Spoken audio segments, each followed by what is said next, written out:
আল্লাহর কসম করে বলছি কাফারা দিতে হবে না। আমাদেরকে এমন রুমগুলোতে রাখা হয়েছে যেগুলো এখনো পর্যন্ত দেখাই নাই। আজকে যেগুলো দেখছেন তার চাইতে ভয়াবহ রুম আছে, তার চাইতেও ভয়াবহ। আমি পোস্ট করছি ফেসবুকে, এক বদমাইশ লিখছে, হুজুর আপনি লিখলেন ছোট ছোট ঘর, এখানে তো 10 জন থাকতে পারবে, বিরাট বড় রুম। এরা এক একটা শুয়ের মতো চুকায় চুকায় খালি পয়েন্টে পয়েন্টে ভুল ধরার চেষ্টা করবে। আরে বেটা, যেই রুমে নিয়ে নির্যাতন করতো আর যেই রুমে সার্বক্ষণিক রাখতো, দুইটা এক রুম না। দুইটা কি না? এক হাত বাই দেড় হাত এতটুকু কবরের মতো যেই রুমগুলোতে, এই যে টেবিলটা যেমন দেখতেছেন না, টেবিল, এই টেবিলটা এখান থেকে ওই যে লোকটা, ওই ক্যামেরা এতটুকু লম্বা, ছবিগুলো ভাইরাল হয়েছে, পারলে দেখিয়েন। এমন একটা রুমে মানুষজনকে বছরের পর বছর রাখা হইতো। র‍্যাব 1-এ আমি সেই রুমে ছিলাম। এই এতটুকু রুমের মধ্যে রাখা হইতো। এই রুমের মধ্যে পায়খানা, এখানে খাওয়া, এখানে নামাজ, এখানে গোসল, এখানে সব, কোনো পর্দা নাই। আপনি যেখানে পায়খানা করবেন কোনো পর্দা নাই, উঁচু কোনো ধরনের দেয়াল নাই, এখানেই এখানেই পায়খানা করতে হবে আপনাকে। আল্লাহর কসম করে বলছি, তবু এই আওয়ামী লীগ জাহেলরা, এই জালেমরা এখনো পর্যন্ত এগুলোকেও মিথ্যা বলতেছে। কত বড় নির্লজ্জ আর বেহায়া এদের প্রতি! কি করবেন আপনি এদের প্রতি আফসোস করা ছাড়া? আল্লাহ পাক বলেছেন, খতামাল্লাহু আলা কুলুবিহিম, আল্লাহ এদের অন্তরে সিলমোহর মেরে দিয়েছে। ওয়া আলা সামঈহিম, এদের কানের মধ্যে আল্লাহ সিলমোহর মেরে দিয়েছে। ওয়া আলা আবসারিহিম, এদের চোখের মধ্যে আল্লাহ সিলমোহর মেরে দিয়েছে। এরা দেখেও দেখবে না, শুনেও শুনবে না। অনেক ভুক্তভোগী, আমি তো শুধু নিজে দেখছি এমন না, অনেকের সাথে কারাগারে গিয়ে কথা বলছি। অনেক ভুক্তভোগী, একটা চেয়ার আছে, এটাকে বলে ইলেকট্রিক শক। চেয়ারের নাম কি? ইলেকট্রিক শক দেওয়া হয়। এই চেয়ারের মধ্যে যাদেরকে বসায়া চেয়ার দেওয়া হয়েছে, আমার অনেকের সাথে কথা হয়েছে, অনেককে দেখেছি এই চেয়ারে শর্ট দেওয়ার কারণে সুস্থ স্বাভাবিক একটা মানুষ, অনেক জ্ঞানী বিচক্ষণ মানুষ কারাগারের ভিতরে পাগল হয়ে গেছে। জাহাঙ্গীর ভাই, আমি নাম বলি, কাশিমপুর কারাগার 2-এ আমাদের সাথে ছিল জাহাঙ্গীর ভাই নামে একটা লোক। এই আল্লাহর বান্দা অনেক জ্ঞানী মানুষ ছিল, বিচক্ষণ মানুষ। যখন ভালো থাকতো কোরআন তিলাওয়াত করতো, যখন ভালো থাকতো মানুষকে সুন্দর নসিহা দিত, নামাজ পড়তো, এখানে দাগ আছে কপালে। কিন্তু যখনই ওই যে ইলেকট্রিক শর্টের পেইন, ভিতর থেকে আবার সে আঘাত বা ব্যথা শুরু হইতো, পাগল হয়ে যেত, যারে তারে গালি দিত, লাথি মারতো, হসপিটালে নিয়ে বাইন্দা রাখতে হইতো তারে। আমি নিজের চোখে দেখছি। আমার পাশের রুমের কুকন ভাই, বাড়ি ওই বরিশালের ওই সাইডে, কুকন ভাই নাম, এই ইলেকট্রিক শর্টের কারণে পাগল হয়ে গেছে। আমার সামনে মানুষটা মারা গেছে, আমার পাশের রুমে। কুকন ভাই চিৎকার করতে করতে দেয়ালের ওই আপনার লোহার যে শিকগুলো আছে, এই কুকন ভাই ইলেকট্রিক শর্ট দেওয়ার পরের থেকে কারোর সাথে কথা বলতো না, নিজে নিজে কথা বলতো। পানি নিতে যাইতো, পানি নিতে গিয়া কুকন ভাই এমন করতো। আমার সাথে কাশিমপুরে থাকা সবাই সাক্ষী, এমনকি একজন বড় সাক্ষী আছে, কয়েকদিন আগে 16 বছর পর তিনি মুক্তি পেয়েছে, আব্দুল সালাম পিন্টু আঙ্কেল, সাবেক বিএনপির মন্ত্রী, শিক্ষামন্ত্রী ছিলেন টাঙ্গাইলের। উনিও ছিলেন ওই পাশের রুমে। আমরা সাক্ষী। ওই কুকন ভাই কারোর সাথে কথা বলতো না, একা একা কথা বলতো। কুকন ভাই কি করতো জানেন? পানি আনতে গেলে বলতো, পানি আনছে আনছি, গেছে গেছি, খাইছে খাইছি, এমন করতো সারাদিন। তারা নিয়ে সবাই মজাও করতো, মানে নিজে নিজেই কথা বলতো। পানি আনতে গেলে কাউকে ধরতে দিত না তার পানিতে।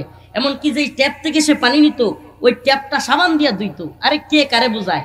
ওই ভিতরে সাবান দিয়া, এই প্রতিদিন সাবান দিয়ে আবার তার ইয়াডারে ধুইতো, মানে যেই বোতলটা। এখন বোতল ধুইলে কিন্তু সাবানের পানি গন্ধ হয়, কিন্তু হ্যাঁ এটা কোনো কিছু না, সে এটারে প্রতিদিন ধুইবেই। যদি খালি একবার তার বোতলে শুয়ে দিচ্ছেন, আবার 5 বার ধুইবে, আবার ওই ট্যাপ আবার 10 বার ধুবে, এরকমই করতো সারাদিন। আর নিজে নিজে কথা বলতো, দোয়া হইছে হইছে, খাইছে খাইছি, গেছে গেছি, এরকম করতো। কয়েকদিন পর এই কুকন ভাই আমার পাশের রুমে, ওয়াল্লাহি আল্লাহর কসম, এই ইলেকট্রিক শর্টের কারণে, নির্যাতনের কারণে ওই লোকটা কেউ সাথে কথা বলতো না, কখনো তার রুমে কেউ যাইতে দিত না। কিন্তু তার এমন অবস্থা হয়েছে, এই রুমের ভিতরে দেয়ালের রডগুলো ধরে ধরে চিৎকার হা হা হা হা এমন করতেছিল। আমি পাশের রুম থেকে শুনতেছিলাম, কাঁপতেছে তার শরীর। জীবনে কোনোদিন কারোর সাথে কথা কয় না, কিন্তু ওই দিন, ওই রাত্রে যেদিন মারা যায় খোকন ভাই, ওই দিন ডাকতেছিল চিৎকার করে করে। কাশিমপুর কারাগার 2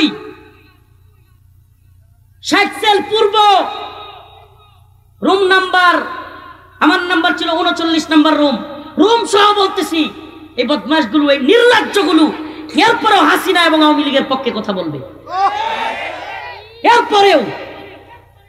কারণ এদের লজ্জা নাই, এরা বেহায়া, এরা নির্লজ্জ। আল্লাহ আমাদেরকে কি বলবো, আল্লাহ এদেরকে ফিরায় আনুক, এদেরকে হেদায়েত দান করুক।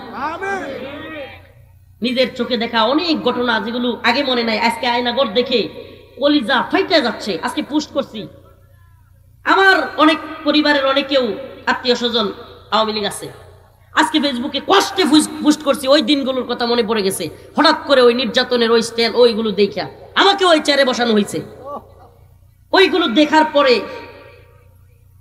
আজকে ফেসবুকে পোস্ট করলাম, আওয়ামী লীগ যারা করবে, এখনো পর্যন্ত ওই জালেমদের পক্ষ যারা নিবে, এখনো পর্যন্ত যারা এই গুম খুন গণহত্যা নির্যাতন নিপীড়ন আলেমদের উপর জুলুম, আলেমদেরকে নির্যাতন করে ফাঁসি দিয়ে মেরে ফেলা, আলেমদের দাড়ি ধরে টেনে হিচড়ে নিয়ে যাওয়া, এত জুলুমের পরেও এদের আমি ব্যক্তিগতভাবে আমি সিদ্ধান্ত নিয়েছি এদেরকে বয়কট করা। সমাজে আমি বলি আপনারা সামাজিকভাবে এখনো পর্যন্ত যারা তওবা করে ফিরে আসবে না, এদেরকে সামাজিকভাবে বয়কট করুন। এদের বিবাহ দিতে যাবেন না, এদের সাথে সন্তান বিয়ে দিবেন না, এদের জানাজায় পর্যন্ত শরীক হবেন না।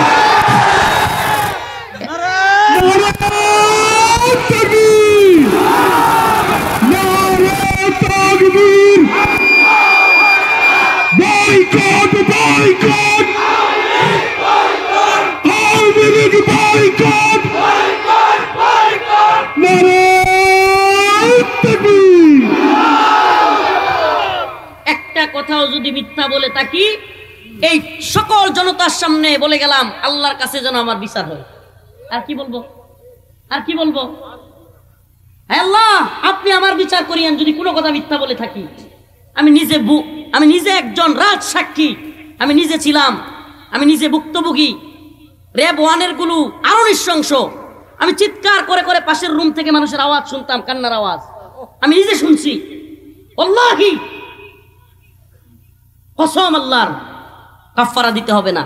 এরপরে ওই মিথ্যাবাদীরা মানে একটা সুই বার করবে। কি এখন কি বলে এই নির্লজ্জ বেহায়ারা? বলে ঠিকাদারদের আয়নাঘর বানিয়ে বুঝাইয়া দিতে 7 মাস সময় লেগে গেছে। চিন্তা করছেন কত বড় নির্লজ্জ? এরা বুঝতেছে না ডিজিএফআই এর মতো, র্যাবের মতো পাওয়ারফুল বাহিনীগুলো সরকার পরিবর্তন হয়ে গেলে ওই বাহিনীর সব লোক কি মারা গেছিল? তো এরা কি পাওয়ারফুল না? তো এরা বুঝায় দেয় নাই। এমনকি এরা যে শয়তানিটা করছে, আজকে ওপেন বলি, বিভিন্ন জায়গায় নতুন নতুন আপনার ঘরগুলোতে কিছু কাজ করে ফেলছে। মানে ঘরগুলো আগের হালতে রাখে নাই, কিন্তু আগের হালতে না রাখলেও বিল্ডিং তো আর ভাঙতে পারে নাই, জায়গাগুলো তো আর ভাঙতে পারে নাই। ব্যারিস্টার আরমান আজকে দেখলাম কাঁদতে কাঁদতে বলতেছে, এই যে এই রুমে 8 বছর আমার রাখছিল। এভাবে পিছনে আমাদেরকে কি করতো জানেন? আমাকেও এভাবে পিছনে এভাবে হাত বাঁধতো, রুমের মধ্যে থাকা অবস্থায় আপনার চোখের মধ্যে এভাবে কাপড় দিয়ে রুমে এভাবে ফেলায় রাখতো, পিছনে হাত দিয়া। আর খাবার দিত সময় খুলে দিত, কিংবা জিজ্ঞাসাবাদের সময় চোখ খুলে দিত। পায়খানায় যাওয়ার সময়ও চোখ বাইন্ধা নিত হ্যান্ডকাপ লাগায়, কিন্তু একেবারে দরজার সামনে গিয়া ছেড়ে দিত, দূরে দূরে হাতে এইভাবে একজন ধরতো, এইভাবে অন্ধের মতো নিয়ে যেত। এই যে আমরা অন্ধ, এই যে এইভাবে, তারপরে ওই রুমের মধ্যে নিয়ে পরে ছেড়ে দিত। কল্পনা করতে পারেন এমন নির্যাতন নিপীড়ন? আরে র্যাবের এই যে কিছুদিন আগে র্যাবের ডিজি সরাসরি স্বীকার করছে, হ্যাঁ আয়নাঘর ছিল, গুমকুন হয়েছে, স্বীকার করলো। প্রিয় ভাইরা আমার, প্রিয় উপস্থিতি, প্রিয় হাজিরিন, এই কষ্টের কথাগুলো কেন বলছি জানেন? আমরা শুধু একটা দলের বিরুদ্ধে বলছি না, আল্লাহ না করুক নতুন কোন জালেম যেন এদেশে পয়দা না হয়, নতুন কোন হাসিনা কিংবা নতুন কোন আয়নাঘর যেন এদেশে কেউ তৈরি করতে না পারে। আবার আরেকটা মিসগাইড এরা করতেছে জাতিকে, এটা অনেকে ভুল বুঝবেন আমরা যদি বাঙ্গায় না দিই। আমরা তো ভুক্তভোগী, আমরা তো জানি। অনেকে মনে করতেছে আয়নাঘর মানে সুনির্দিষ্ট একটা ঘর, না একটা ঘর না, কিন্তু বিষয়টা বুঝবেন। ডিজিএফআই এর একাধিক আয়নাঘর আছে, র্যাবের একাধিক আয়নাঘর আছে, ডিবির আয়নাঘর আছে, সিটিটিসির আয়নাঘর আছে। এই জন্য এক একজনের তত্ত্ব এক এক রকম হবে। এরা এটা দিয়েও গুজব ছড়াবে, কিরে এক একজনের কথাই দিয়ে মিলে না। বলবে কি বলবে না? কিন্তু আসলে সমস্যাটা কোথায়? সমস্যাটা হলো দেশের বিভিন্ন জায়গায় আয়নাঘর আছে। আয়নাঘর মানে একটা ঘর না। জেল মানে কি একটা জেল? বলেন না, জেল মানে কি একটা জেল? কারাগার মানে একটা ঘর নাকি? গাজীপুর জেলা কারাগারও কারাগার, কাশিমপুরও কারাগার, কেরানীগঞ্জ কারাগার, হাই সিকিউরিটিও কারাগার, সব কারাগারই তো কারাগার। এরকম আয়নাঘরও কিন্তু একটা ঘর না। আয়নাঘর কি না? বলেন না, আয়নাঘর কি না? আজকে বুঝে নেন এই কথাগুলো, অনেকদিন বলি নাই, দীর্ঘদিন। আয়নাঘর মানে একটা ঘর না। আয়নাঘর র্যাবের আছে, আয়নাঘর ডিবির আছে, আয়নাঘর সিটিডিসির আছে, আয়নাঘর ডিজিএফআই এর আছে। আবার এমন কিছু আয়নাঘর আছে যেগুলোর এখনো পর্যন্ত অস্তিত্বই খুঁজে পায় নাই। কারণ কি? কারণ ভিকটিমরা আয়নাঘরটা কোন জায়গায় এটা বলতেও পারবে না। কারণ আমি আমার কথা বলি, আমাকে গাজীপুর চৌরাস্তা পার হওয়ার সাথে সাথে চোখ বাইন্ধা ফেলা হয়েছে, তো আমি কিভাবে বলবো আমি কোথায় ছিলাম? পরবর্তীতে যখন আমাকে কারাগারে পাঠানো হয়, সেই দিন আমি বুঝতে পারছি আমি র্যাব ওয়ানে ছিলাম। কোথায় ছিলাম? র্যাব ওয়ানে। আগে কিন্তু বুঝারও উপায় নাই, কারণ তারা যেদিন ছেড়ে দিবে ওই দিন আপনি বুঝতে পারবেন। তাও কি তারা যদি চায় তাইলে বুঝতে পারবেন, এছাড়া বুঝতে পারবেন না। প্রিয় ভাইরা আমার, বন্ধুগণ আমার, ওপেন কথাগুলো বলা হচ্ছে। আমাকে বলেন না, সরকার পরিবর্তন হয়ে গেছে দেখে একটা নিজেরও তো সম্মান আছে, ইজ্জত আছে, বাহিনীগুলো কি বিলুপ্ত হয়ে গেছে? তো ডিজিএফআই তারা যে স্বীকার করলো আয়নাঘর ছিল, র্যাব স্বীকার করলো আয়নাঘর ছিল, এদের কি বদনাম হয় নাই? হ্যাঁ, কি কন? তারা কি যদি মিথ্যা হইতো তাহলে দিত? বিশ্ব মিডিয়ায় প্রচার হবে না যে বাংলাদেশের ডিজিএফআই আয়নাঘর রাখতো? বাংলাদেশ সেনাবাহিনীর একটা অংশ, গোয়েন্দা সংস্থা, আয়নাঘরে মানুষকে এরকম নির্যাতন করতো, এটা কি বিশ্ব মিডিয়া জানবে না? আজকে জাতিসংঘ থেকে বিবৃতি আসছে যে জুলাই আগস্টে যত মানুষ মারা হয়েছে সবগুলো হাসিনার হুকুমেই মারা হয়েছে। আর কত লুকায় রাখবেন? আর কত নির্লজ্জতার বেহায়াপনা করবেন? আরে সূর্যের আলো যেমন সত্য, ওই চাঁদ যেমন সত্য। এই আয়নাঘর ছিল, গুম খুন হয়েছে, এগুলো সত্য। তোদের মতো চামচিকারা, ওরে চামচিকানা, বাদুর বাদুর বাদুর নাকি সূর্য উঠলে নিজের যে ইয়াড়া থাকে না ওটা দিয়ে লুকায় লায়, মানে সূর্য নাই। বাদুরে সূর্য লুকাইতে চাইলে সূর্য কি লুকায় থাকে? বান্দর নিজের চোখ লুকাইতে পারে, কিন্তু পৃথিবী থেকে সূর্য লুকাইতে পারবে? এই বাদুরের দল, চামচিকার দল, তোরা নিজেদের চোখকে ডাকতে পারবি, কিন্তু আল্লাহ পাক যেগুলো সত্য সেগুলোকে গোপন করতে পারবি না। কোনো না কথা কইলে ধরে নিয়ে আইবেন, একের মাইরে এখনই শেষ করে দিব। আমার আজ খুব আছে অনেক, আজকে আমার যেই পরিমাণে খুব, একটা রাও করলেই ধরে নিয়ে আইবেন, ওটার পিডা মন। আল্লাহ মাফ করুন আমাদেরকে। হাসিনার সময় আমরা পরোয়া করি নাই বেটা। হাসিনার সময় কোনো নির্যাতন, গুম খুনের ভয়ে চুপ থাকি নাই। আর আজকে কলিজারা ফাইটে যাচ্ছে। فلما نجاهم إلى البر إذا هم يشركون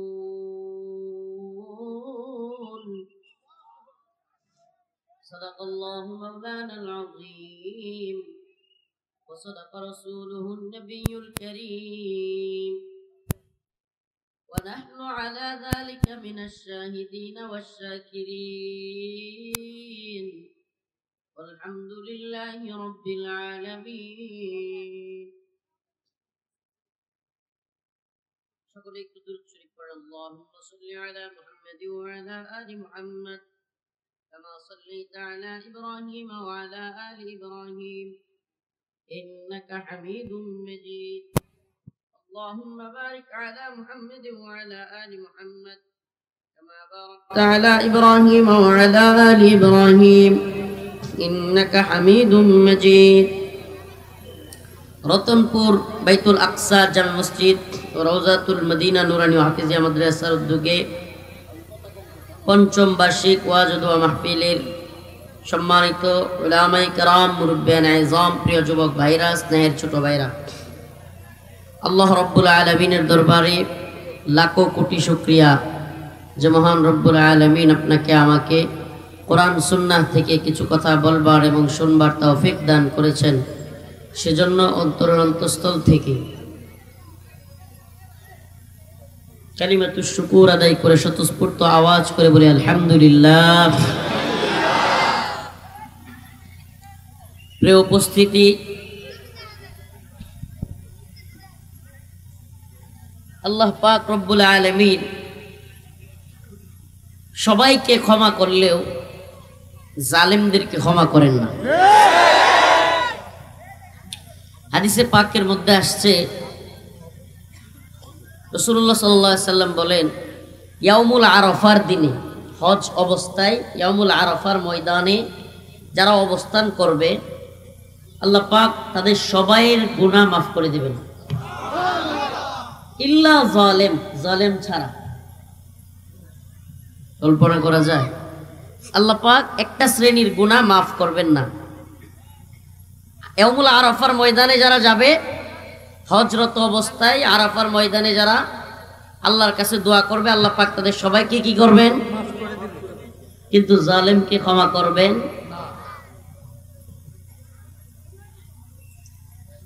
আয়াতে কারীমা তিলাওয়াত করলাম, ফাইযা রাকিবু ফিল ফুলকি দাউল্লাহা মুখলিসিনা লাহুদ্দীন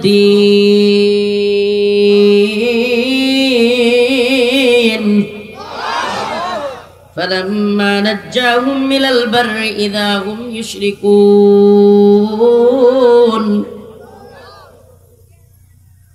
আল্লাহ রাব্বুল আলামিন বলেন, যখন সমুদ্রের মধ্যে উত্তাল ঢেউ চলতে থাকে, উত্তাল পাতাল এরকম পরিস্থিতি তৈরি হয় যে নৌকা মনে হয় ডুবে যাবে। কঠিন ঝড়ের মধ্যে যখন নৌকা পড়ে যায় সমুদ্রের মধ্যে, যাত্রীরা চিৎকার করতে থাকে, আল্লাহ আল্লাহ বলে ডাকতে থাকে। ফাইযা রাকিবু ফিল ফুলক দাউল্লাহ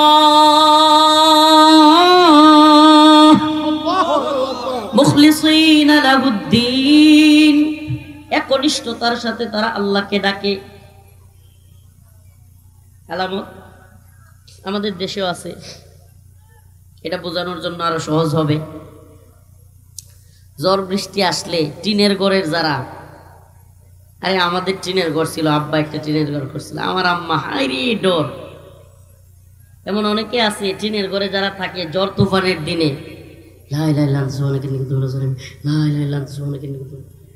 করে, কি করে না? এমন অনেক লোক টিনের ঘরে থাকে, ঝড় তুফান আসলে একেবারে ভয়ে কাঁপতে থাকে, দরজার পাশে যায় লা ইলাহা ইল্লাল্লাহ সুবহানাল্লাহ, যেমনি তুফান থাইমা যায় একটা সিগারেট ধরায়। আল্লাহ পাক বলেন, ফাইযা রাকিবু ফিল ফুলকি দাউল্লাহ, যখন গভীর সমুদ্রের মধ্যে নৌকা হেলতে থাকে, দুলতে থাকে, মনে হয় যেন নৌকাটা ডুবে যাবে, ওই সময়ে যাত্রীরা সবকিছু ভুলে গিয়ে দাউল্লাহ, একমাত্র আল্লাহকেই ডাকে, মুখলিসিনা লাহুদ্দীন, অন্তর থেকে খালেস নিয়তে ডাকতে থাকে। ফালাম্মা নাজ্জাহুম ইলাল বার, কিন্তু আল্লাহ পাক যখন ওখান থেকে মুক্ত করেন, ইযা হুম ইউশরিকুন, নাফরমানি শুরু করে দেয়। কার কথা এটা? আল্লাহ। 16, 17, 18 জুলাই 2024, কত সাল? 2024 সাল 17, 18 জুলাই, 16, 17, 18 উত্তপ্ত পরিস্থিতি বাংলাদেশে। হাসিনার জুলুম এমন পর্যায়ে গিয়ে পৌঁছাইছে, সমস্ত নেট অফ করে দেওয়া হয়েছে, অনলাইন অফলাইন সিম কানেকশন বন্ধ করে দেওয়া হয়েছে, টিভিতেও আগের নিউজ দেখায়, পুরানা নিউজ দেখায়, কি হচ্ছে জানা যায় না, পাশের গ্রামে কি হচ্ছে, পাশের ইউনিয়নে থানায় কি হচ্ছে কেউ জানে না। এমন উত্তপ্ত পরিস্থিতিতে রাজনৈতিক নেতারা চিৎকার করে বলতেছে, আলেম উলামারা কেন মাঠে নামে না? আহারে, মাদ্রাসার ছাত্ররাও যদি নামতো। দেখা গেল মাদ্রাসার ছাত্ররা শুধু নামে নাই, 70-72 জনের উপরে মাদ্রাসার ছাত্র জীবন দিয়েছে। ফালাম্মা নাজ্জাহুম মিনাল বার, কিন্তু যখন উদ্ধার হয়ে গেছে, হাসিনার পতন হয়ে গেছে, ইযা হুম ইউশরিকুন, এরাও নাফরমানি শুরু করে দিছে। এখন বলে তাওহীদি জনতা ডেভিল বলে তুচ্ছতাচ্ছিল্য করে। এখন যখন নৌকা পার হয়ে গেছে, উলামায়ে কেরাম জীবন দিয়েছে, জেল খেটেছে, রিমান্ডের নির্যাতনের শিকার হয়েছে, আয়নাগরে গুম খুনের নির্যাতনের শিকার সবচাইতে বেশি এদেশের তাওহীদি জনতা, এদেশের তাওহীদপন্থী উলামায়ে কেরাম শিকার হয়েছে। হয়েছে কি হয় নাই? কত বড় নৃশংস জালেমেরা, কত বড় নৃশংস জালেমেরা। ডিজিএফআই, র‍্যাব, এগুলো আসলে অনেকগুলো আছে ফাত্রা, কিছু জানে না, আর কিছু আছে যাই না শুইনাও এত বড় জালেম, যাই না শুইনাও মিথ্যা বলে, গুজব ছড়ায়। ডিজিএফআই এবং এনএসআই, র‍্যাব, এই সমস্ত সংস্থাগুলো হইল দেশের সর্বোচ্চ সংস্থা এবং এরাই রাষ্ট্র চালায়, এরাই রাষ্ট্রের নীতি নির্ধারক। এরা রাষ্ট্রের, আপনি প্রধান উপদেষ্টা দেখেন আর প্রধানমন্ত্রী দেখেন, এমপি মন্ত্রী সব কিছু এদের কথায় উঠে আর বসে, জানেই না ক্ষমতা কার হাতে কি। ডিজিএফআই, র‍্যাব তাদের আয়নাগরে, মানে তারা আয়নাগর বানাইছে, গুম খুনের নির্যাতনের সেল বানাইছে। এটা মিথ্যা হবে আর তারা দিয়ে দিবে যে তাদের এত বড় একটা সংস্থা, পাওয়ারফুল সংস্থার নামে এত বড় বদনাম হচ্ছে, আর তারা এই গুজব মিথ্যা জিনিসটাকে তারা বলবে যে হ্যাঁ আয়নাগর ছিল না কিন্তু আমরা দিলাম। মানে কত বড় নির্লজ্জ। মানে যদি কথার কথা, এই যে একটা স্কুল নাকি নাকি মনে করেন এই স্কুল, সকল মানুষ বলতেছে এই স্কুলের মধ্যে শিকল দিয়া বাইন্দা ছাত্রদেরকে পিটা। কোনদিন কি এই স্কুল কর্তৃপক্ষ জীবনে স্বীকার করবে যে আমাদের স্কুলে সত্যি সত্যি পিটাইতো? মিথ্যা হইলে অপারগ হইয়া 6 মাস এই নতুন সরকারকে ডিজিএফআই আটকায় রাখছে, র‍্যাব আটকায় রাখছে, দিবেই না তারা আয়নাগর দেখাইতে। জাতীয় আন্তর্জাতিক অনেক চাপের পরে তবুও তারা ঢুকতে দিবেই না। এখন তারা ঢুকতে দিছে, তাও কি এই কিছু শয়তানের দল যেগুলো আওয়ামী লীগের প্রেতাত্মা, গুম খুনের সাথে জড়িত ছিল, এরা নিজেরা পালানোর আগে ওই আয়নাগরগুলোতে কিছু পরিবর্তন করে ফেলছে। আমি নিজে আয়নাগরের সাক্ষী, আল্লাহর কসম করে বলছি, কাফারা দিতে হবে না। আমাদেরকে এমন রুমগুলোতে রাখা হয়েছে যেগুলো এখনো পর্যন্ত দেখাই নাই। আজকে যেগুলো দেখছেন তার চাইতে ভয়াবহ রুম আছে, তার চাইতেও ভয়াবহ। আমি পোস্ট করছি ফেসবুকে, এক বদমাইশ লিখছে, হুজুর আপনি লিখলেন ছোট ছোট ঘর, এখানে তো 10 জন থাকতে পারবে, বিরাট বড় রুম। এরা এক একটা শুয়ের মতো চুকায় চুকায় খালি পয়েন্টে পয়েন্টে ভুল ধরার চেষ্টা করবে। আরে বেটা, যেই রুমে নিয়ে নির্যাতন করতো আর যেই রুমে সার্বক্ষণিক রাখতো, দুইটা এক রুম না। দুইটা কি না? এক হাত বাই দেড় হাত এতটুকু কবরের মতো যেই রুমগুলোতে, এই যে টেবিলটা যেমন দেখতেছেন না, টেবিল, এই টেবিলটা এখান থেকে ওই যে লোকটা, ওই ক্যামেরা এতটুকু লম্বা, ছবিগুলো ভাইরাল হয়েছে, পারলে দেখিয়েন। এমন একটা রুমে মানুষজনকে বছরের পর বছর রাখা হইতো। র‍্যাব 1-এ আমি সেই রুমে ছিলাম, এই এতটুকু রুমের মধ্যে রাখা হইতো। এই রুমের মধ্যে পায়খানা, এখানে খাওয়া, এখানে নামাজ, এখানে গোসল, এখানে সব, কোনো পর্দা নাই। আপনি যেখানে পায়খানা করবেন কোনো পর্দা নাই, উঁচু কোনো ধরনের দেয়াল নাই, এখানেই এখানেই পায়খানা করতে হবে আপনাকে। আল্লাহর কসম করে বলছি, তবু এই আওয়ামী লীগ জাহেলরা, এই জালেমরা এখনো পর্যন্ত এগুলোকেও মিথ্যা বলতেছে। কত বড় নির্লজ্জ আর বেহায়া এদের প্রতি। কি করবেন আপনি এদের প্রতি আফসোস করা ছাড়া? আল্লাহ পাক বলেছেন, খতামাল্লাহু আলা কুলুবিহিম, আল্লাহ এদের অন্তরে সিলমোহর মেরে দিয়েছে। ওয়া আলা সামঈহিম, এদের কানের মধ্যে আল্লাহ সিলমোহর মেরে দিয়েছে। ওয়া আলা আবসারিহিম, এদের চোখের মধ্যে আল্লাহ সিলমোহর মেরে দিয়েছে। এরা দেখেও দেখবে না, শুনেও শুনবে না। অনেক ভুক্তভোগী, আমি তো শুধু নিজে দেখছি এমন না, অনেকের সাথে কারাগারে গিয়ে কথা বলছি। অনেক ভুক্তভোগী, একটা চেয়ার আছে, এটাকে বলে ইলেকট্রিক শক। চেয়ারের নাম কি? ইলেকট্রিক শক দেওয়া হয়। এই চেয়ারের মধ্যে যাদেরকে বসায়া চেয়ার দেওয়া হয়েছে, আমার অনেকের সাথে কথা হয়েছে, অনেককে দেখেছি এই চেয়ারে শর্ট দেওয়ার কারণে সুস্থ স্বাভাবিক একটা মানুষ, অনেক জ্ঞানী বিচক্ষণ মানুষ কারাগারের ভিতরে পাগল হয়ে গেছে। জাহাঙ্গীর ভাই, আমি নাম বলি, কাশিমপুর কারাগার 2-এ আমাদের সাথে ছিল জাহাঙ্গীর ভাই নামে একটা লোক। এই আল্লাহর বান্দা অনেক জ্ঞানী মানুষ ছিল, বিচক্ষণ মানুষ। যখন ভালো থাকতো কোরআন তিলাওয়াত করতো, যখন ভালো থাকতো মানুষকে সুন্দর নসিহা দিত, নামাজ পড়তো, এখানে দাগ আছে কপালে, কিন্তু যখনই ওই যে ইলেকট্রিক শর্টের পেইন ভিতর থেকে আবার সে আঘাত বা ব্যথা শুরু হইতো, পাগল হয়ে যেত, যারে তারে গালি দিত, লাথি মারতো, হসপিটালে নিয়ে বাইন্দা রাখতে হইতো তারে। আমি নিজের চোখে দেখছি আমার পাশের রুমের কুকন ভাই, বাড়ি ওই বরিশালের ওই সাইডে, কুকন ভাই নাম, এই ইলেকট্রিক শর্টের কারণে পাগল হয়ে গেছে। আমার সামনে মানুষটা মারা গেছে, আমার পাশের রুমে। কুকন ভাই চিৎকার করতে করতে দেয়ালের ওই আপনার লোহার যে শিকগুলো আছে, এই কুকন ভাই ইলেকট্রিক শর্ট দেওয়ার পরের থেকে কারোর সাথে কথা বলতো না, নিজে নিজে কথা বলতো। পানি নিতে যাইতো, পানি নিতে গিয়া কুকন ভাই এমন করতো। আমার সাথে কাশিমপুরে থাকা সবাই সাক্ষী, এমনকি একজন বড় সাক্ষী আছে, কয়েকদিন আগে 16 বছর পর তিনি মুক্তি পেয়েছে, আব্দুল সালাম পিন্টু আঙ্কেল, সাবেক বিএনপির মন্ত্রী, শিক্ষামন্ত্রী ছিলেন টাঙ্গাইলের, উনিও ছিলেন ওই পাশের রুমে। আমরা সাক্ষী, ওই কুকন ভাই কারোর সাথে কথা বলতো না, একা একা কথা বলতো। কুকন ভাই কি করতো জানেন? পানি আনতে গেলে বলতো, পানি আনছে আনছি, গেছে গেছি, খাইছে খাইছি, এমন করতো সারাদিন। তারা নিয়ে সবাই মজাও করতো, মানে নিজে নিজেই কথা বলতো। পানি আনতে গেলে কাউকে ধরতে দিত না তার পানিতে, এমনকি যে ট্যাপ থেকে সে পানি নিত, ওই ট্যাপটা সাবান দিয়া ধুইতো। আরে কে কারে বোঝায়? ওই ভিতরে সাবান দিয়া, এই প্রতিদিন সাবান দিয়ে আবার তার ইয়াডারে ধুইতো, মানে যেই বোতলটা, এখন বোতল ধুইলে কিন্তু সাবানের পানি গন্ধ হয়, কিন্তু হ্যাঁ এটা কোনো কিছু না, সে এটারে প্রতিদিন ধুইবেই। যদি খালি একবার তার বোতলে শুয়ে দিচ্ছেন, আবার 5 বার ধুইবে, আবার ওই ট্যাপ আবার 10 বার ধুবে, এরকমই করতো সারাদিন। আর নিজে নিজে কথা বলতো, দোয়া হইছে হইছে, খাইছে খাইছি, গেছে গেছি, এরকম করতো।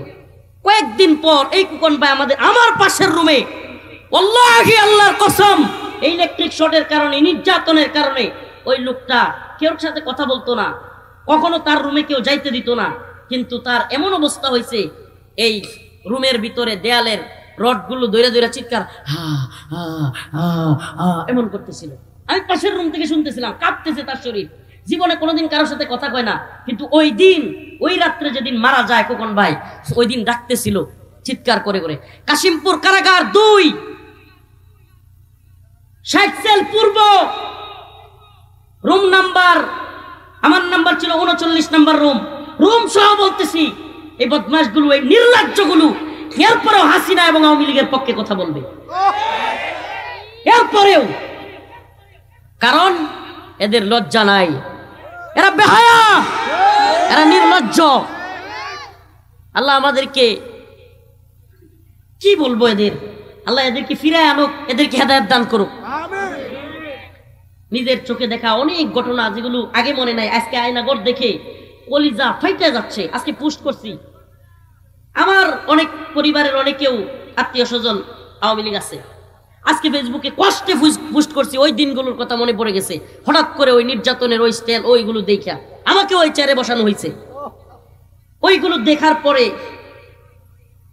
আজকে ফেসবুকে পোস্ট করলাম, আওয়ামী লীগ যারা করবে, এখনো পর্যন্ত ওই জালেমদের পক্ষ যারা নিবে, এখনো পর্যন্ত যারা এই গুম খুন, গণহত্যা, নির্যাতন, নিপীড়ন, আলেমদের উপর জুলুম, আলেমদেরকে নির্যাতন করে ফাঁসি দিয়ে মেরে ফেলা, আলেমদের দাড়ি ধরে টেনে হিচড়ে নিয়ে যাওয়া, এত জুলুমের পরেও এদের, আমি ব্যক্তিগতভাবে আমি সিদ্ধান্ত নিয়েছি এদেরকে বয়কট করার।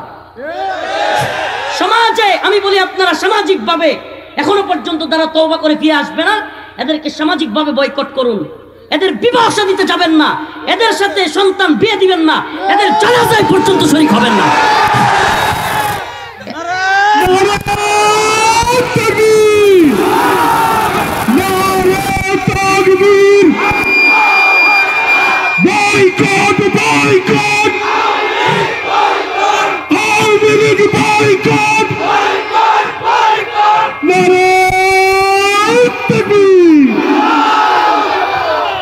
একটা কথাও যদি মিথ্যা বলে থাকি, এই সকল জনতার সামনে বলে গেলাম, আল্লাহর কাছে যেন আমার বিচার হয়। আর কি বলবো, আর কি বলবো? আল্লাহ, আপনি আমার বিচার করিয়েন যদি কোনো কথা মিথ্যা বলে থাকি। আমি নিজে একজন রাজ সাক্ষী, আমি নিজে ছিলাম, আমি নিজে ভুক্তভোগী। র্যাব 1-এর গুলো আরো নৃশংস। আমি চিৎকার করে করে পাশের রুম থেকে মানুষের আওয়াজ শুনতাম, কান্নার আওয়াজ, আমি নিজে শুনছি। আল্লাহি কসম, আল্লাহর কাফারা দিতে হবে না। এরপরে ওই মিথ্যাবাদীরা মানে একটা একটা সুই সুই বার করবে। কি এখন কি বলে এই নির্লজ্জ বেহায়ারা? বলে ঠিকাদারদের আয়নাঘর বানিয়ে বুঝাইয়া দিতে 7 মাস সময় লেগে গেছে। চিন্তা করছেন কত বড় নির্লজ্জ? এরা বুঝতেছে না ডিজিএফআই এর মতো, র্যাবের মতো পাওয়ারফুল বাহিনীগুলো সরকার পরিবর্তন হয়ে গেলে ওই বাহিনীর সব লোক কি মারা গেছিল? তো এরা কি পাওয়ারফুল না? তো এরা বুঝায় দেয় নাই। এমনকি এরা যে শয়তানিটা করছে, আজকে ওপেন বলি, বিভিন্ন জায়গায় নতুন নতুন আপনার ঘরগুলোতে কিছু কাজ করে ফেলছে।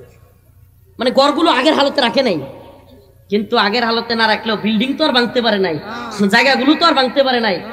ব্যারিস্টার আরমান আজকে দেখলাম কাঁদতে কাঁদতে বলতেছে এই যে এই রুমে 8 বছর আমার রাখছিল। এভাবে পিছনে আমাদেরকে কি করতো জানেন? আমাকেও এভাবে পিছনে এভাবে হাত বাঁধতো, রুমের মধ্যে থাকা অবস্থায় আপনার চোখের মধ্যে এভাবে কাপড় দিয়ে রুমে এভাবে ফেলায় রাখতো পিছনে হাত দিয়া। আর খাবার দিত সময় খুলে দিত, কিংবা জিজ্ঞাসাবাদের সময় চোখ খুলে দিত। পায়খানায় যাওয়ার সময়ও চোখ বাইন্ধা নিত হ্যান্ডকাপ লাগায়, কিন্তু একেবারে দরজার সামনে গিয়া ছেড়ে দিত দূরে দূরে। হাতে এইভাবে একজন ধরতো, এইভাবে অন্ধের মতো নিয়ে যেত, এই যে আমরা অন্ধ, এই যে এইভাবে। তারপরে ওই রুমের মধ্যে নিয়ে পরে ছেড়ে দিত। কল্পনা করতে পারেন এমন নির্যাতন নিপীড়ন? আরে র্যাবের এই যে কিছুদিন আগে র্যাবের ডিজি সরাসরি স্বীকার করছে, হ্যাঁ আয়নাঘর ছিল, গুমকুন হয়েছে, স্বীকার করলো। প্রিয় ভাইরা আমার, প্রিয় উপস্থিতি, প্রিয় হাজিরিন, এই কষ্টের কথাগুলো কেন বলছি জানেন? আমরা শুধু একটা দলের বিরুদ্ধে বলছি না, আল্লাহ না করুক নতুন কোন জালেম যেন এদেশে পয়দা না হয়, নতুন কোন হাসিনা কিংবা নতুন কোন আয়নাঘর যেন এদেশে কেউ তৈরি করতে না পারে। আবার আরেকটা মিসগাইড এরা করতেছে জাতিকে, এটা অনেকে ভুল বুঝবেন আমরা যদি বাঙ্গায় না দিই। আমরা তো ভুক্তভোগী, আমরা তো জানি। অনেকে মনে করতেছে আয়নাঘর মানে সুনির্দিষ্ট একটা ঘর, না একটা ঘর না, কিন্তু বিষয়টা বুঝবেন। ডিজিএফআই এর একাধিক আয়নাঘর আছে, র্যাবের একাধিক আয়নাঘর আছে, ডিবির আয়নাঘর আছে, সিটিটিসির আয়নাঘর আছে। এই জন্য এক একজনের তত্ত্ব এক এক রকম হবে। এরা এটা দিয়েও গুজব ছড়াবে, কিরে এক একজনের কথাই দিয়ে মিলে না, বলবে কি বলবে না? কিন্তু আসলে সমস্যাটা কোথায়? সমস্যাটা হলো দেশের বিভিন্ন জায়গায় আয়নাঘর আছে। আয়নাঘর মানে একটা ঘর না। জেল মানে কি একটা জেল? বলেন না, জেল মানে কি একটা জেল? কারাগার মানে একটা ঘর নাকি? গাজীপুর জেলা কারাগারও কারাগার, কাশিমপুরও কারাগার, কেরানীগঞ্জ কারাগার, হাই সিকিউরিটিও কারাগার, সব কারাগারই তো কারাগার। এরকম আয়নাঘরও কিন্তু একটা ঘর না। আয়নাঘর কি না? বলেন না, আয়নাঘর কি না? আজকে বুঝে নেন এই কথাগুলো, অনেকদিন বলি নাই, দীর্ঘদিন। আয়নাঘর মানে একটা ঘর না। আয়নাঘর র্যাবের আছে, আয়নাঘর ডিবির আছে, আয়নাঘর সিটিডিসির আছে, আয়নাঘর ডিজিএফআই এর আছে। আবার এমন কিছু আয়নাঘর আছে যেগুলোর এখনো পর্যন্ত অস্তিত্বই খুঁজে পায় নাই। কারণ কি? কারণ ভিকটিমরা আয়নাঘরটা কোন জায়গায় এটা বলতেও পারবে না। কারণ আমি আমার কথা বলি, আমাকে গাজীপুর চৌরাস্তা পার হওয়ার সাথে সাথে চোখ বাইন্ধা ফেলা হয়েছে, তো আমি কিভাবে বলবো আমি কোথায় ছিলাম? পরবর্তীতে যখন আমাকে কারাগারে পাঠানো হয়, সেই দিন আমি বুঝতে পারছি আমি র্যাব 1-এ ছিলাম। কোথায় ছিলাম? র্যাব 1-এ। আগে কিন্তু বুঝারও উপায় নাই, কারণ তারা যেদিন ছেড়ে দিবে ওই দিন আপনি বুঝতে পারবেন। তাও কি তারা যদি চায় তাইলে বুঝতে পারবেন, এছাড়া বুঝতে পারবেন না। প্রিয় ভাইরা আমার, বন্ধুগণ আমার, ওপেন কথাগুলো বলা হচ্ছে। আমাকে বলেন না, সরকার পরিবর্তন হয়ে গেছে দেখে একটা নিজেরও তো সম্মান আছে, ইজ্জত আছে, বাহিনীগুলো কি বিলুপ্ত হয়ে গেছে? তো ডিজিএফআই তারা যে স্বীকার করলো আয়নাঘর ছিল, র্যাব স্বীকার করলো আয়নাঘর ছিল, এদের কি বদনাম হয় নাই? হ্যাঁ কি কন? তারা কি যদি মিথ্যা হইতো তাহলে দিত? বিশ্ব মিডিয়ায় প্রচার হবে না যে বাংলাদেশের ডিজিএফআই আয়নাঘর রাখতো? বাংলাদেশ সেনাবাহিনীর একটা অংশ গোয়েন্দা সংস্থা আয়নাঘরে মানুষকে এরকম নির্যাতন করতো, এটা কি বিশ্ব মিডিয়া জানবে না? আজকে জাতিসংঘ থেকে বিবৃতি আসছে যে জুলাই আগস্টে যত মানুষ মারা হয়েছে সবগুলো হাসিনার হুকুমেই মারা হয়েছে। আর কত লুকায় রাখবেন? আর কত নির্লজ্জতার বেহায়াপনা করবেন? আরে সূর্যের আলো যেমন সত্য, ওই চাঁদ যেমন সত্য। এই আয়নাঘর ছিল, গুমকুন হয়েছে, এগুলো সত্য।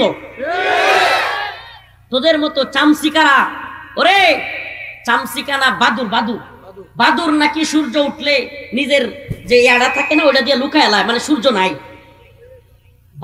বাদুরে সূর্য লুকাইতে চাইলে সূর্য কি লুকায় থাকে? বান্দর নিজের চোখ লুকাইতে পারে, কিন্তু পৃথিবী থেকে সূর্য লুকাইতে পারবে? এই বাদুরের দল, চামচিকার দল, তোরা নিজেদের চোখকে ডাকতে পারবি, কিন্তু আল্লাহ পাক যেগুলো সত্য সেগুলোকে গোপন করতে পারবি পারবি না। কোনো না কথা কইলেই ধরে নিয়ে আইবেন, একের মাইরে এখনই শেষ করে দিব। আমার আজ খুব আছে অনেক, আজকে আমার যেই পরিমাণে খুব, একটা রাও করলেই ধরে নিয়ে আইবেন, ওটার পিডা মন। আল্লাহ মাফ করুন আমাদেরকে। হাসিনার সময় আমরা পরোয়া করি নাই বেটা, হাসিনার সময় কোনো নির্যাতন গুম খুনের ভয়ে চুপ থাকি নাই। আর আজকে কলিজারা ফাইটে যাচ্ছে। আল্লাহর কসম করে বলছি, কাফারা দিতে হবে না। আমাদেরকে এমন রুমগুলোতে রাখা হয়েছে যেগুলো এখনো পর্যন্ত দেখাই নাই। আজকে যেগুলো দেখছেন তার চাইতে ভয়াবহ রুম আছে, তার চাইতেও ভয়াবহ। আমি পোস্ট করছি ফেসবুকে, এক বদমাইশ লিখছে, হুজুর আপনি লিখলেন ছোট ছোট ঘর, এখানে তো 10 জন থাকতে পারবে, বিরাট বড় রুম। এরা এক একটা শুয়ের মতো চুকায় চুকায় খালি পয়েন্টে পয়েন্টে ভুল ধরার চেষ্টা করবে। আরে বেটা, যেই রুমে নিয়ে নির্যাতন করতো আর যেই রুমে সার্বক্ষণিক রাখতো, দুইটা এক রুম না। দুইটা কি না? এক হাত বাই দেড় হাত এতটুকু কবরের মতো যেই রুমগুলোতে, এই যে টেবিলটা যেমন দেখতেছেন না, টেবিল, এই টেবিলটা এখান থেকে ওই যে লোকটা, ওই ক্যামেরা এতটুকু লম্বা, ছবিগুলো ভাইরাল হয়েছে, পারলে দেখিয়েন। এমন একটা রুমে মানুষজনকে বছরের পর বছর রাখা হইতো। র্যাব ওয়ানে আমি সেই রুমে ছিলাম, এই এতটুকু রুমের মধ্যে রাখা হইতো। এই রুমের মধ্যে পায়খানা, এখানে খাওয়া, এখানে নামাজ, এখানে গোসল, এখানে সব, কোনো পর্দা নাই। আপনি যেখানে পায়খানা করবেন কোনো পর্দা নাই, উঁচু কোনো ধরনের দেয়াল নাই, এখানেই এখানেই পায়খানা করতে হবে আপনাকে। আল্লাহর কসম করে বলছি, তবু এই আওয়ামী লীগ জাহেলরা, এই জালেমরা এখনো পর্যন্ত এগুলোকেও মিথ্যা বলতেছে। কত বড় নির্লজ্জ আর বেহায়া এদের প্রতি! কি করবেন আপনি এদের প্রতি আফসোস করা ছাড়া? আল্লাহ পাক বলেছেন, খতামাল্লাহু আলা কুলুবিহিম, আল্লাহ এদের অন্তরে সিলমোহর মেরে দিয়েছে। ওয়া আলা সামঈহিম, এদের কানের মধ্যে আল্লাহ সিলমোহর মেরে দিয়েছে। ওয়া আলা আবসারিহিম, এদের চোখের মধ্যে আল্লাহ সিলমোহর মেরে দিয়েছে। এরা দেখেও দেখবে না, শুনেও শুনবে না। অনেক ভুক্তভোগী, আমি তো শুধু নিজে দেখছি এমন না, অনেকের সাথে কারাগারে গিয়ে কথা বলছি। অনেক ভুক্তভোগী, একটা চেয়ার আছে, এটাকে বলে ইলেকট্রিক শক। চেয়ারের নাম কি? ইলেকট্রিক শক দেওয়া হয়। এই চেয়ারের মধ্যে যাদেরকে বসায়া চেয়ার দেওয়া হয়েছে, আমার অনেকের সাথে কথা হয়েছে, অনেককে দেখেছি এই চেয়ারে শর্ট দেওয়ার কারণে সুস্থ স্বাভাবিক একটা মানুষ, অনেক জ্ঞানী বিচক্ষণ মানুষ কারাগারের ভিতরে পাগল হয়ে গেছে। জাহাঙ্গীর ভাই, আমি নাম বলি, কাশিমপুর কারাগার 2 আমাদের সাথে ছিল জাহাঙ্গীর ভাই নামে একটা লোক। এই আল্লাহর বান্দা অনেক জ্ঞানী মানুষ ছিল, বিচক্ষণ মানুষ। যখন ভালো থাকতো কোরআন তিলাওয়াত করতো, যখন ভালো থাকতো মানুষকে সুন্দর নসিহা দিত, নামাজ পড়তো, এখানে দাগ আছে কপালে। কিন্তু যখনই ওই যে ইলেকট্রিক শর্টের পেইন, ভিতর থেকে আবার সে আঘাত বা ব্যথা শুরু হইতো, পাগল হয়ে যেত, যারে তারে গালি দিত, লাথি মারতো, হসপিটালে নিয়ে বাইন্দা রাখতে হইতো তারে। আমি নিজের চোখে দেখছি। আমার পাশের রুমের কুকন ভাই, বাড়ি ওই বরিশালের ওই সাইডে, কুকন ভাই নাম, এই ইলেকট্রিক শর্টের কারণে পাগল হয়ে গেছে। আমার সামনে মানুষটা মারা গেছে, আমার পাশের রুমে। কুকন ভাই চিৎকার করতে করতে দেয়ালের ওই আপনার লোহার যে শিকগুলো আছে, এই কুকন ভাই ইলেকট্রিক শর্ট দেওয়ার পরের থেকে কারোর সাথে কথা বলতো না, নিজে নিজে কথা বলতো। পানি নিতে যাইতো, পানি নিতে গিয়া কুকন ভাই এমন করতো। আমার সাথে কাশিমপুরে থাকা সবাই সাক্ষী, এমনকি একজন বড় সাক্ষী আছে, কয়েকদিন আগে 16 বছর পর তিনি মুক্তি পেয়েছে, আব্দুল সালাম পিন্টু আঙ্কেল, সাবেক বিএনপির মন্ত্রী, শিক্ষামন্ত্রী ছিলেন টাঙ্গাইলের। উনিও ছিলেন ওই পাশের রুমে। আমরা সাক্ষী, ওই কুকন ভাই কারোর সাথে কথা বলতো না, একা একা কথা বলতো। কুকন ভাই কি করতো জানেন? পানি আনতে গেলে বলতো, পানি আনছে আনছি, গেছে গেছি, খাইছে খাইছি, এমন করতো সারাদিন। তারা নিয়ে সবাই মজাও করতো, মানে নিজে নিজেই কথা বলতো। পানি আনতে গেলে কাউকে ধরতে দিত না তার পানিতে।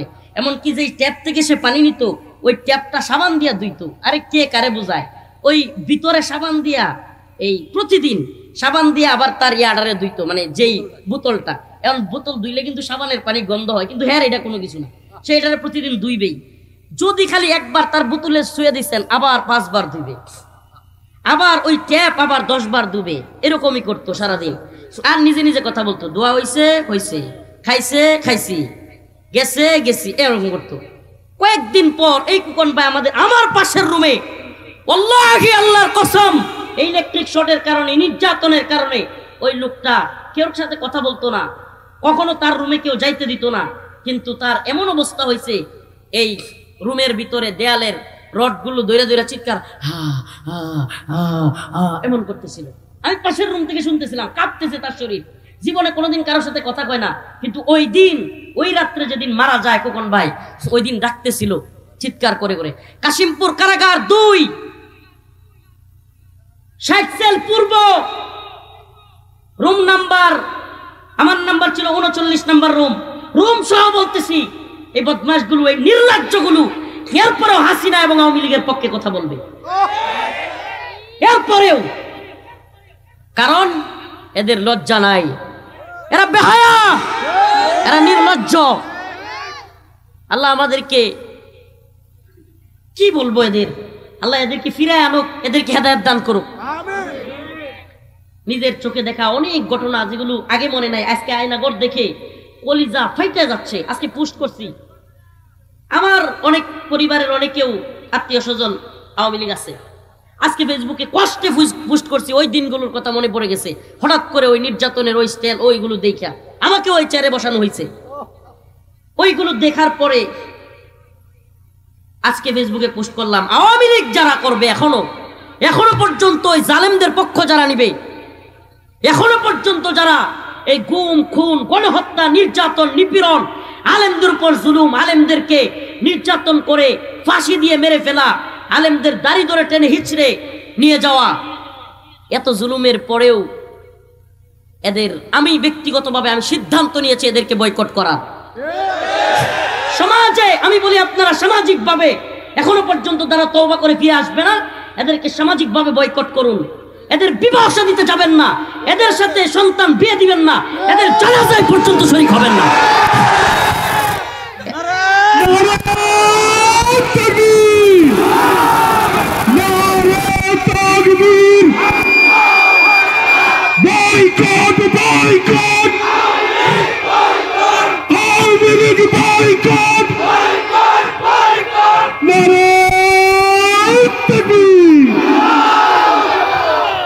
একটা কথাও যদি মিথ্যা বলে থাকি, এই সকল জনতার সামনে বলে গেলাম, আল্লাহর কাছে যেন আমার বিচার হয়। আর কি বলবো, আর কি বলবো? আল্লাহ, আপনি আমার বিচার করিয়েন যদি কোনো কথা মিথ্যা বলে থাকি। আমি নিজে একজন রাজ সাক্ষী, আমি নিজে ছিলাম, আমি নিজে ভুক্তভোগী। র‍্যাব 1-এর গুলো আরো নৃশংস। আমি চিৎকার করে করে পাশের রুম থেকে মানুষের আওয়াজ শুনতাম, কান্নার আওয়াজ, আমি নিজে শুনছি। আল্লাহি কসম, আল্লাহর কাফারা দিতে হবে না। এরপরে ওই মিথ্যাবাদীরা মানে একটা সুই বের করবে। কি এখন কি বলে এই নির্লজ্জ বেহায়ারা? বলে ঠিকাদারদের আয়নাঘর বানিয়ে বুঝাইয়া দিতে 7 মাস সময় লেগে গেছে। চিন্তা করছেন কত বড় নির্লজ্জ? এরা বুঝতেছে না ডিজিএফআই এর মতো, র‍্যাবের মতো পাওয়ারফুল বাহিনীগুলো, সরকার পরিবর্তন হয়ে গেলে ওই বাহিনীর সব লোক কি মারা গেছিল? তো এরা কি পাওয়ারফুল না? তো এরা বুঝায় দেয় নাই। এমনকি এরা যে শয়তানিটা করছে, আজকে ওপেন বলি, বিভিন্ন জায়গায় নতুন নতুন আপনার গড়গুলোতে কিছু কাজ করে ফেলছে। মানে গড়গুলো আগের হালতে রাখে নাই, কিন্তু আগের হালতে না রাখলেও বিল্ডিং তো আর ভাঙতে পারে নাই, জায়গাগুলো তো আর ভাঙতে পারে নাই। ব্যারিস্টার আরমান আজকে দেখলাম কাঁদতে কাঁদতে বলতেছে, এই যে এই রুমে 8 বছর আমার রাখছিল। এভাবে পিছনে আমাদেরকে কি করতো জানেন? আমাকেও এভাবে পিছনে এভাবে হাত বাঁধতো, রুমের মধ্যে থাকা অবস্থায় আপনার চোখের মধ্যে এভাবে কাপড় দিয়ে রুমে এভাবে ফেলায় রাখতো, পিছনে হাত দিয়া। আর খাবার দিত সময় খুলে দিত, কিংবা জিজ্ঞাসাবাদের সময় চোখ খুলে দিত। পায়খানায় যাওয়ার সময়ও চোখ বাইন্ধা নিত হ্যান্ডকাপ লাগায়, কিন্তু একেবারে দরজার সামনে গিয়া ছেড়ে দিত, দূরে দূরে হাতে এইভাবে একজন ধরতো, এইভাবে অন্ধের মতো নিয়ে যেত। এই যে আমরা অন্ধ, এই যে এইভাবে, তারপরে ওই রুমের মধ্যে নিয়ে পরে ছেড়ে দিত।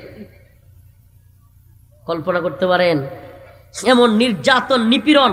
আরে র‍্যাবের, এই যে কিছুদিন আগে র‍্যাবের ডিজি সরাসরি স্বীকার করছে, হ্যাঁ আয়নাঘর ছিল, গুমকুন হয়েছে, স্বীকার করলো। প্রিয় ভাইরা আমার, প্রিয় উপস্থিতি, প্রিয় হাজিরিন, এই কষ্টের কথাগুলো কেন বলছি জানেন? আমরা শুধু একটা দলের বিরুদ্ধে বলছি না, আল্লাহ না করুক নতুন কোন জালেম যেন এদেশে পয়দা না হয়, নতুন কোন হাসিনা কিংবা নতুন কোন আয়নাঘর যেন এদেশে কেউ তৈরি করতে না পারে। আবার আরেকটা মিস গাইড এরা করতেছে জাতিকে, এটা অনেকে ভুল বুঝবেন, আমরা যদি বাঙ্গায় না দিই, আমরা তো ভুক্তভোগী, আমরা তো জানি। অনেকে মনে করতেছে আয়নাঘর মানে সুনির্দিষ্ট একটা ঘর, না একটা ঘর না, কিন্তু বিষয়টা বুঝবেন। ডিজিএফআই এর একাধিক আয়নাঘর আছে, র্যাবের একাধিক আয়নাঘর আছে, ডিবির আয়নাঘর আছে, সিটিটিসির আয়নাঘর আছে। এই জন্য এক একজনের তত্ত্ব এক এক রকম হবে। এরা এটা দিয়েও গুজব ছড়াবে, কিরে এক একজনের কথাই দিয়ে মিলে না, বলবে কি বলবে না? কিন্তু আসলে সমস্যাটা কোথায়? সমস্যাটা হলো দেশের বিভিন্ন জায়গায় আয়নাঘর আছে। আয়নাঘর মানে একটা ঘর না। জেল মানে কি একটা জেল? বলেন না, জেল মানে কি একটা জেল? কারাগার মানে একটা ঘর নাকি? গাজীপুর জেলা কারাগারও কারাগার, কাশিমপুরও কারাগার, কেরানীগঞ্জ কারাগার, হাই সিকিউরিটিও কারাগার, সব কারাগারই তো কারাগার। এরকম আয়নাঘরও কিন্তু একটা ঘর না। আয়নাঘর কি না? বলেন না, আয়নাঘর কি না? আজকে বুঝে নেন এই কথাগুলো, অনেকদিন বলি নাই, দীর্ঘদিন। আয়নাঘর মানে একটা ঘর না। আয়নাঘর র্যাবের আছে, আয়নাঘর ডিবির আছে, আয়নাঘর সিটিডিসির আছে, আয়নাঘর ডিজিএফআই এর আছে। আবার এমন কিছু আয়নাঘর আছে যেগুলোর এখনো পর্যন্ত অস্তিত্বই খুঁজে পায় নাই। কারণ কি? কারণ ভিকটিমরা আয়নাঘরটা কোন জায়গায় এটা বলতেও পারবে না। কারণ আমি আমার কথা বলি, আমাকে গাজীপুর চৌরাস্তা পার হওয়ার সাথে সাথে চোখ বাইন্ধা ফেলা হয়েছে, তো আমি কিভাবে বলবো আমি কোথায় ছিলাম? পরবর্তীতে যখন আমাকে কারাগারে পাঠানো হয়, সেই দিন আমি বুঝতে পারছি আমি র্যাব ওয়ানে ছিলাম। কোথায় ছিলাম? র্যাব ওয়ানে। আগে কিন্তু বুঝারও উপায় নাই, কারণ তারা যেদিন ছেড়ে দিবে ওই দিন আপনি বুঝতে পারবেন। তাও কি তারা যদি চায় তাইলে বুঝতে পারবেন, এছাড়া বুঝতে পারবেন না। প্রিয় ভাইরা আমার, বন্ধুগণ আমার, ওপেন কথাগুলো বলা হচ্ছে। আমাকে বলেন না, সরকার পরিবর্তন হয়ে গেছে দেখে একটা নিজেরও তো সম্মান আছে, ইজ্জত আছে, বাহিনীগুলো কি বিলুপ্ত হয়ে গেছে? তো ডিজিএফআই তারা যে স্বীকার করলো আয়নাঘর ছিল, র্যাব স্বীকার করলো আয়নাঘর ছিল, এদের কি বদনাম হয় নাই? হ্যাঁ, কি কন? তারা কি যদি মিথ্যা হইতো তাহলে দিত? বিশ্ব মিডিয়ায় প্রচার হবে না যে বাংলাদেশের ডিজিএফআই আয়নাঘর রাখতো? বাংলাদেশ সেনাবাহিনীর একটা অংশ, গোয়েন্দা সংস্থা আয়নাঘরে মানুষকে এরকম নির্যাতন করতো, এটা কি বিশ্ব মিডিয়া জানবে না? আজকে জাতিসংঘ থেকে বিবৃতি আসছে যে জুলাই আগস্টে যত মানুষ মারা হয়েছে সবগুলো হাসিনার হুকুমেই মারা হয়েছে। আর কত লুকায় রাখবেন? আর কত নির্লজ্জতার বেহায়াপনা করবেন? আরে সূর্যের আলো যেমন সত্য, ওই চাঁদ যেমন সত্য। এই আয়নাঘর ছিল, গুম খুন হয়েছে, এগুলো সত্য।